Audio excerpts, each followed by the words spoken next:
सुनहरे कबूतर के सबक। मूर्ख कबूतर। जंगल का राजा शेर नदी किनारे टहल रहा था।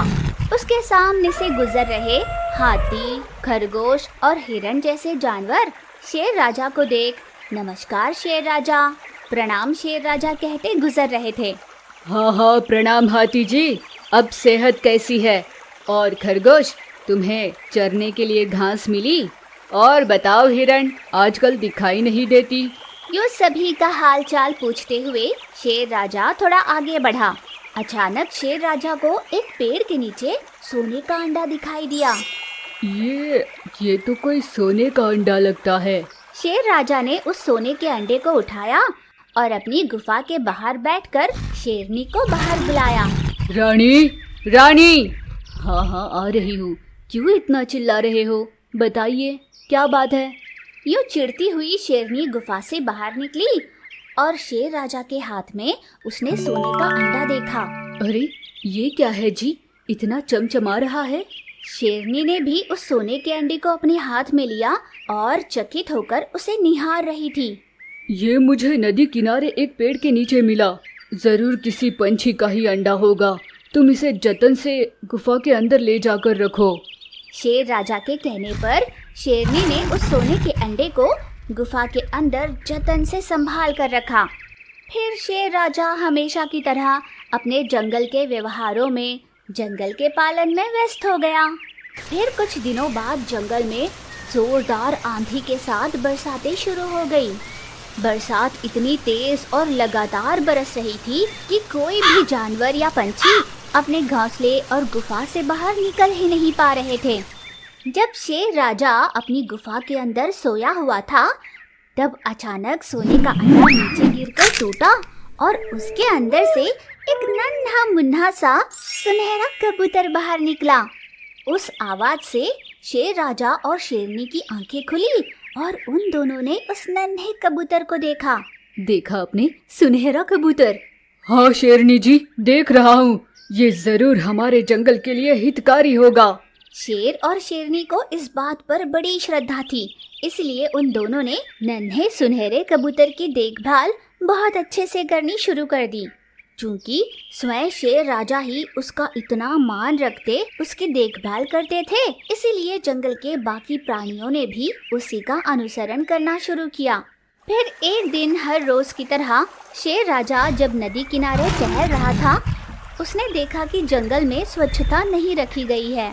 जंगल के सभी विशाल जानवर खड़े हुए थे, तो वहीं पर एक पत्थर पर बंदर पैरों पर पैर डाले बैठा हुआ था।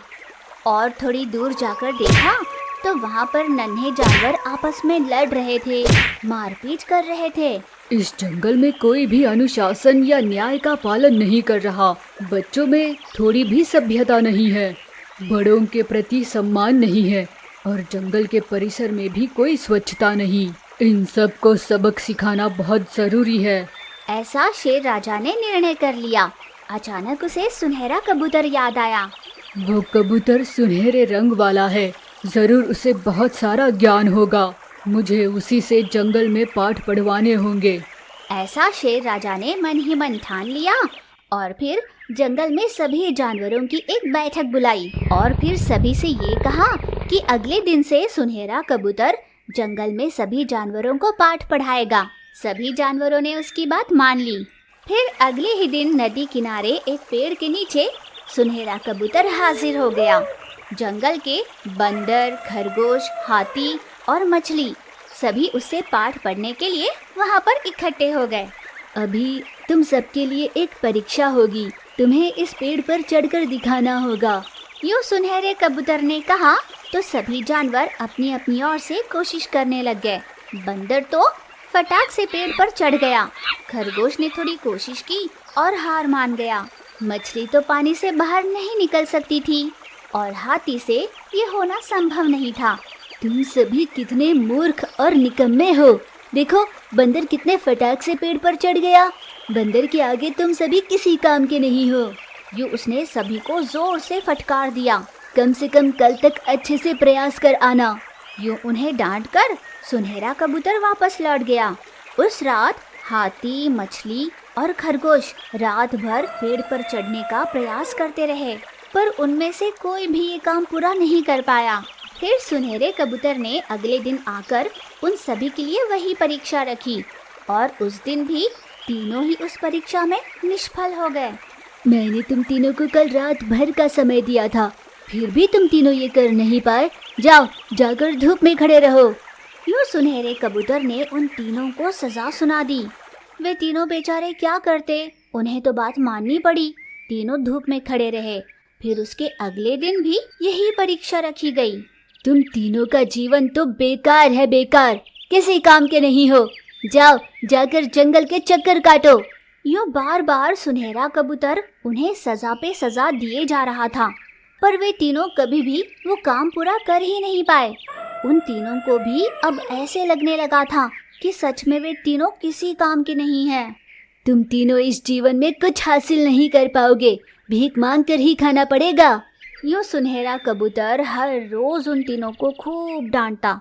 एक दिन शेर राजा ने सोचा कि वो चलकर देख ले कि आखिर पाठ पढ़ाने की कोशिशें कहाँ तक आई है। इसलिए वो नदी किनारे से थोड़ी दूर खड़े होकर चुपके से देख रहा था। उस दिन हमेशा की तरह सुनहरे कबूतर ने पेड़ पर चढ़ने की परीक्षा रखी। शेर राजा ने देखा कि बाकी 3 जानवर पेड़ चढ़ नहीं पा रहे थे और उन्हें उसके बदले सजा मिल रही थी। मृगराज को जब सब कुछ अटपटा सा होते दिखाई दिया तो वो तुरंत पेड़ के पास चला गया। नमस्कार मृगराज, आइए आइए, देखिए तो इस बंदर के अलावा यहाँ पर कोई किसी काम का नहीं है। मनुष्य एक विद्या व्यवस्था में जीते हैं, किसमें कौन सी प्रतिभा होगी ये कोई नहीं जान सकता, पर उन सभी के लिए किसी एक की लिखी हुई किताब पढ़ाकर उस पर परीक्षाएं रखते हैं। अगर कोई उसमें उत्तीर्ण नहीं हुआ तो उसे किसी भी काम का नहीं माना जाता। यूँ शेर राजा ने सभी जानवरों को देखते हुए कहा।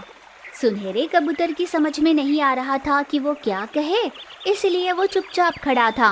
विद्या का अर्थ होता है किसमें कौन सी प्रतिभा है, इसे जानकर उसी में उसे प्रोत्साहित करना।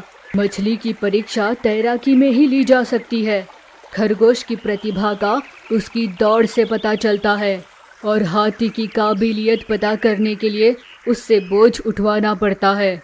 किसी वीणा वादक को अगर कविता रचने के लिए कहा जाए तो वो जीवन भर हारता ही रहेगा। यूँ शेर राजा ने गुस्से से कहा। विद्या सिखाने का अर्थ होता है किसी की प्रतिभा को उजागर करना, उनमें संस्कार लाना, किसी के व्यक्तित्व को उभार कर लाना, ना कि इस तरह परीक्षाएं रखकर उन्हें अंक देना, उन्हें सजा देना।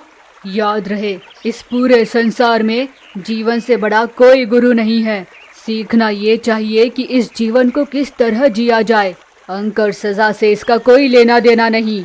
यूँ एक जीवन का बड़ा पाठ सुनाकर मृगराज ने सुनहरे कबूतर को चुप कर दिया। फिर जंगल के बाकी जानवरों के साथ सुनहरे कबूतर को भी बिठाकर मृगराज ने जीवन का पाठ पढ़ाना शुरू किया। और क्या था, शेर राजा से सीखे पाठ की वजह से जंगल में सभी जानवरों में एक नई स्फूर्ति आ गई और सभी उत्तीर्ण होने लगे।